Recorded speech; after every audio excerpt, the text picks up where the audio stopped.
Uy, may package. Ano kaya itong mga to?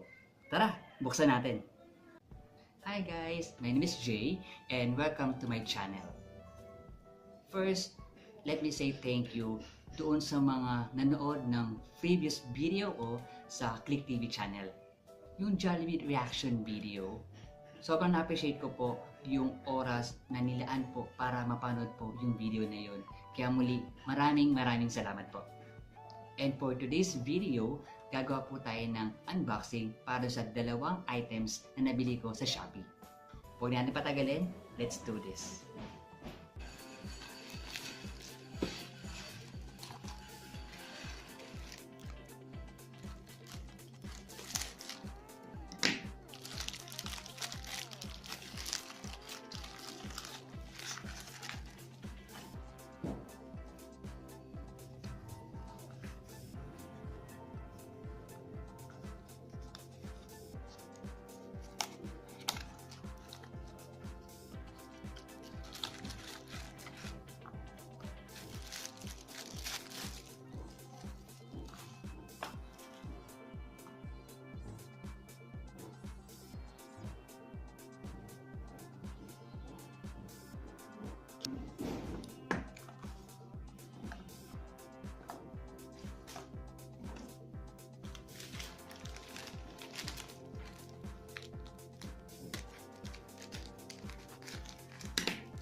So guys, ito yung mga items na nabili ko. Kaya hindi siya sponsored ha.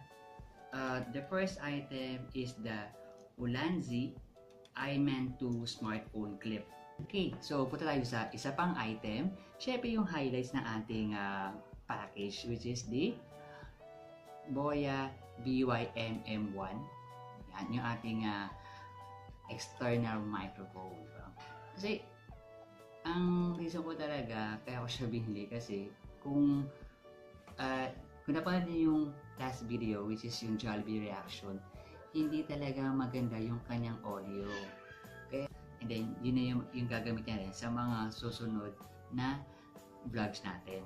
Okay guys, reminder lang, para gumana yung microphone na yan sa phone ninyo, kailangan nyo mag-download ng application na open camera. Ito siya. Yan.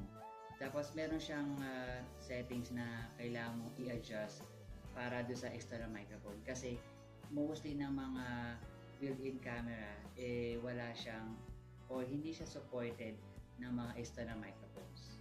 Ngayon, yung itong audio na kanina nyo pa naririnig, yung aking built-in microphone. Sa itong microphone na to, dyan sa cellphone na ginagamit ko, which is the Asus Zenfone 3 Max, para makita natin yung audio quality niya at may compare natin yung built-in microphone at yung ating external mic.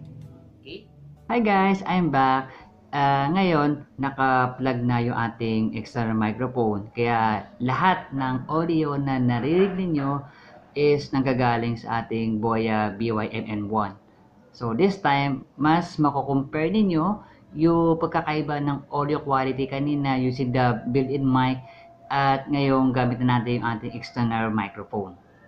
Mag-try tayong mag-play ng music habang naka-attach yung ating external mic. So para iwas copyright tayo, ang music na gagamitin natin is yung mga nasa YouTube library. And guys, nag-play na yung music natin habang naka-attach yung ating external microphone. Ano ba yung pagkakaiba? Malakas ba yung music? O mas malakas yung dating ng boses ko ngayon?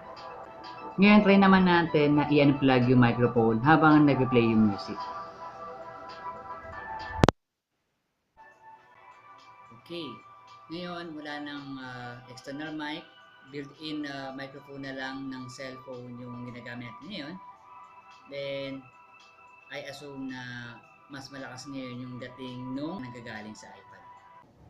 Pansin niyo hindi ganoon kalakas yung mga background noise na nasasagap natin ngayon kasi nasa loob tayo ng bahay. Isang magandang test para dito sa microphone natin, gamitin natin sa labas. Samahan niyo ako. Ayan guys, so ngayon nandito ako ngayon sa labas ng bahay para i-test natin yung microphone. Ayan, narinig nyo, may tilaw ng manok, merong mga bata sa labas. Ayan, so hindi man ma-filter lahat ng background noise na nasasagap ngayon. At least, mas I assume na mas malakas yung dating ng boses ko sa microphone. Ngayon, subukan uli natin yung audio quality kapag walang microphone.